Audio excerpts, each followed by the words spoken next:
Chris, a 2-0 win against Gateshead and survival is within touching distance now. You must be really pleased.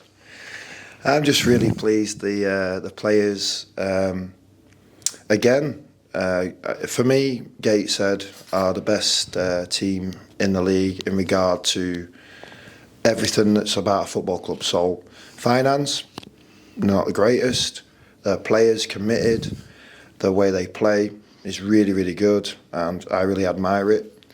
But from our position to make sure we're good in terms of winning a game, we've had 2 unbelievable tactical chess matches against them, and we've come out with obviously 6 points and scoring 6 goals and not conceding. So from my perspective and our football club's perspective, I'm really pleased. But I've got to say, Gateshead have done and are doing a really good job, and I do wish them well in the last, I don't know how many games they've got next week, but in them games they've got.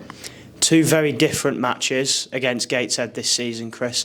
3 points from both games, of which today was a very different game. As you said there, it was a tactical chess match, especially in the conditions, especially with 3 hours before the game. There was a little bit of doubt creeping in that the game was going to even go ahead, and Liam's fantastic work got the game on, and then the work in the second half, that real graft when the going got tough to sort of find that little bit of an edge to take the game in our favour. Yeah, I'll be honest, on a better pitch, I think the turnovers of ball, like we did when we played Gateshead, I think it was I don't know.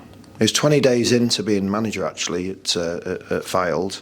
On a better pitch on them turnovers, we have quick players, so we can really express ourselves. Tonight we can't. It's a leveller for pace.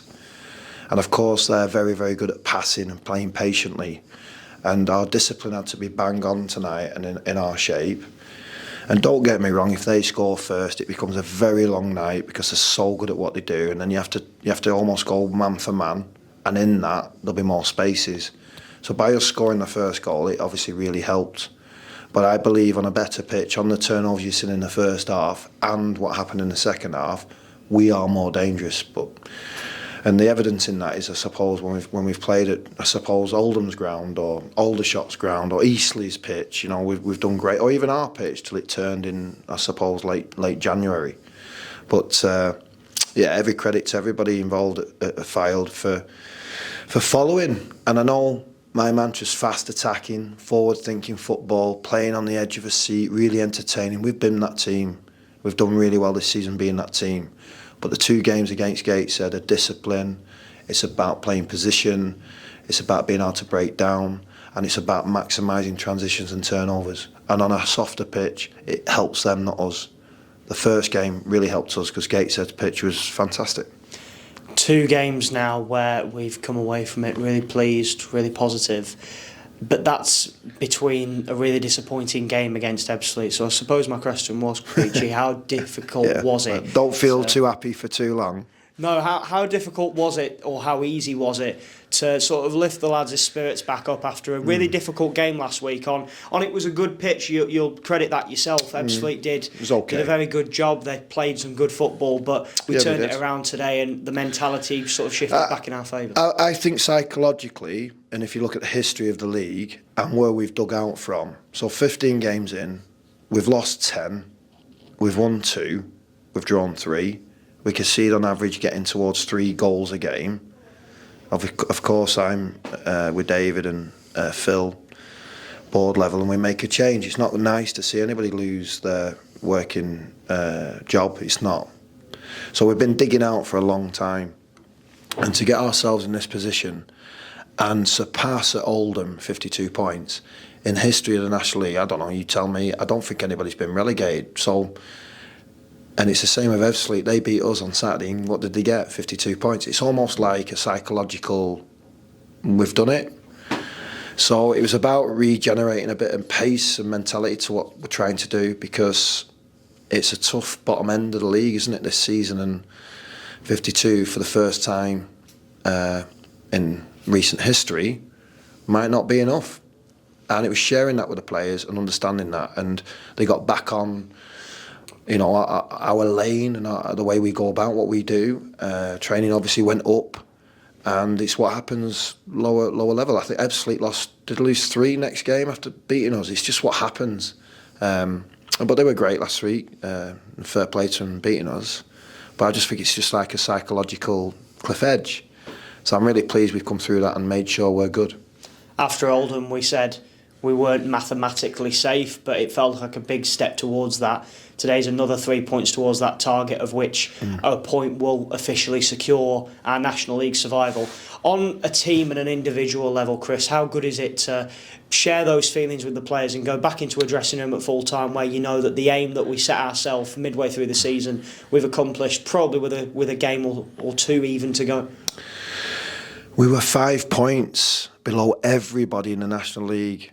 What the lads have done is commendable from that position, and they deserve the credit. All right, I've got to try and find a different way, play players in positions that I feel they're more competent at, play a different way in respect to what's going on to invigorate change.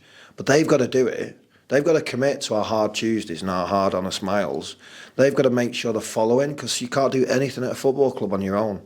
You cannot. And everybody involved at AFC Fylde deserves credit in respect of digging out from that position we're in. But it's been difficult at times, because it's been quite a lonely place at times, because you're new. There's a lot of people new. But while all that's going on, I've got to make sure that we as a team and the players stay on track. And that's what I think's been the most commendable from my perspective with the boys. I think we've got enough points, but we don't know yet.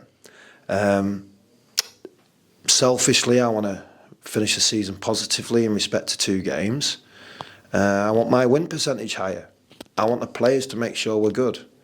But we're playing a very, very, very good team in Southend. If Liam can do the magic again, it's not like a football pitch, it's like an obstacle course.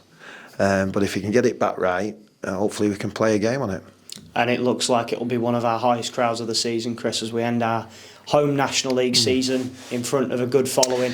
You mentioned just off camera there, celebrating with the fans. We talk so much about the 3-point feeling and what it means. Today felt really special. The celebrations at full time there with assistant groundsman Dave Reddy as well, sharing those moments with our supporters and sort of the Fylde family. It feels like we've really all come together, especially in the second half of the season, to achieve that goal. Yeah, and I want that. I want people to feel attacked. People like being attacked. In my opinion, as coaching staff, it's like going to, we're the DJs at the party. We've got to get it going. We've got to get it right. We've got to want people to want to come in. You can't play a bad tune. You want people to stay. You want people really energised and active, because instinctive skills come out of things a coach can never coach.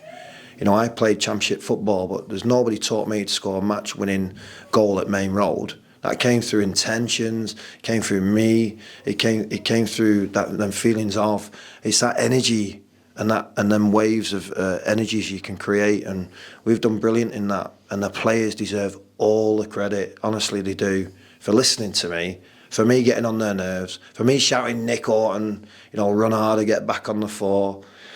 The boys deserve the credit. I want them to get all the credit, I really do, because they have to do it. They deal with the indifferences, the pitches, the travel, the 13 overnights that sometimes we've gone on the day of a game on a Tuesday night. It's them doing it.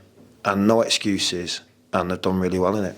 And finally, Chris, just on a personal note, can you give a message to the players, the staff, the management, the board of directors, and more importantly the fans of this football club who were in that position with us when we were 5 points adrift at the bottom of the league, and who are now sat with us 13th in the league and all enjoying the moment in the back office, singing on the way out of the turnstiles? What's your message to the football club tonight as we edge towards that goal of survival? I just say thank you. That's all I say, because you don't have to. I feel it's our responsibility to try and, like I said, create something, and we have. I think it's yours to join us, and you've joined us. And like I said before, you cannot do it on your own. So, Nick Anderton's come to the football club and helping me. He's a great help because he resonates my message behind me. When I come out of a room, he's in there with the boys. He's personable. It's excellent. And we've got lads coming out of the academy. We've sold players this year. We've got debutants. We've got a lot of good young loan lads. So it's a real mix of everybody, and the stalwarts that have been here, of course, have delivered. And to get, Nick, and publicly Nick, come on, you got to get them 20 goals. We've got 2 games left. But yeah, we're getting our good players doing good, but we can still do a little bit more. But I just want to say thank you.